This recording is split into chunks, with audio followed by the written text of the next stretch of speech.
நாம மத்தவங்களை பார்த்து போட்டியோ பொறாமையோ பட தேவையில்லை. நம்மளுடைய வேலையை நம்ம கரெக்டா செஞ்சாலே நமக்கான இடம் நமக்காக எப்பவுமே வெயிட் பண்ணும்.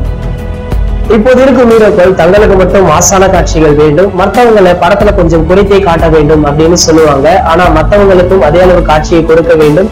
மற்ற நடிகர்களுடன் நடிக்கும் போது எந்த ஒரு தயக்கமும் காட்டியதில்லை.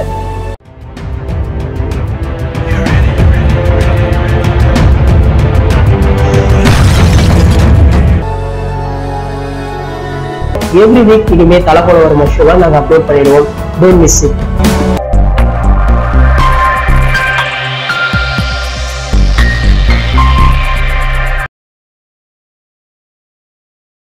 நம்ம அஜித் சார் இப்போ நேர்கொண்ட பார்வை படத்துல பிஸியாக நடிச்சிட்டு வராரு. இந்த படத்திற்கான படப்பிடிப்பு ஏப்ரல் முதல் வாரத்துல முடிந்துவிடும் அப்படின்னு சொல்றாங்க. சில நாட்களுக்கு முன்னாடி இந்த படத்துடைய கிளைமேக்ஸ் காட்சிகள் படமாக்கப்பட்டு வந்தது. அதன் பிறகு தல அஜித் வித்யா பாலனுக்குமான போர்ஷன்கள் தற்போது படமாக்கப்பட்டு வருதாம். இதற்காக தான் தல அஜித் அண்மையில கூட தனது கெட்டப்ப மாற்றினாரு. அதே போல தொடர்ந்து படப்பிடிப்பு தளத்திலிருந்து தல அஜித்தின் புகைப்படம் தான் வெளியாகி கொண்டே இருந்தது. இந்த நிலையில தற்போது நடிகை வித்யா பாலனின் புகைப்படமும் வெளியாகி உள்ளது. இதுல வித்யா பாலன் தல அஜித்திற்கு ஏற்றவாறு சம அழகாக காட்சி அளிக்கிறாங்க. இவங்களுடன் இந்த படத்தின் தயாரிப்பாளர் போனி கபூர் புகைப்படமும் ஷூட்டிங் ஸ்பாட்ல இருந்து வெளியாகி இருக்கு. மேலும் இந்த படத்துல உள்ள நீதிமன்ற காட்சிக்காகத்தான் அனைவரும் ஆவலாக வெயிட்டிங். காரணம், இந்த படத்தின் நீதிமன்ற காட்சிகளை எல்லாம் தல அஜித் அசத்தி இருக்காராம். இந்த தகவலை இந்த படத்துல தல அஜித்துடன் இணைந்து நடித்த மற்ற கலைஞர்களே சொல்லியிருக்காங்க. அதே போல தல அஜித் அண்மையில படப்பிடிப்பு தளத்துல அதிகமான ரசிகர்களையும் சினிமா கலைஞர்களையும் சந்திச்சுட்டு வராரு. அண்மையில கூட நம்ம வெங்கட் பிரபு சாரை மீட் பண்ணி அவருடன் புகைப்படம் எல்லாம் எடுத்துக்கொண்டாரு. அந்த புகைப்படங்களும் இணையதளங்கள்ல வைரலாச்சு. இந்த நிலையில அஜித் சார இசையமைப்பாளர் ஜிப்ரான் நேர்ல சந்திச்சிருக்காராம். அப்போது நேர்ல தல அஜித்துடன் பேசிய வார்த்தைகளை பற்றி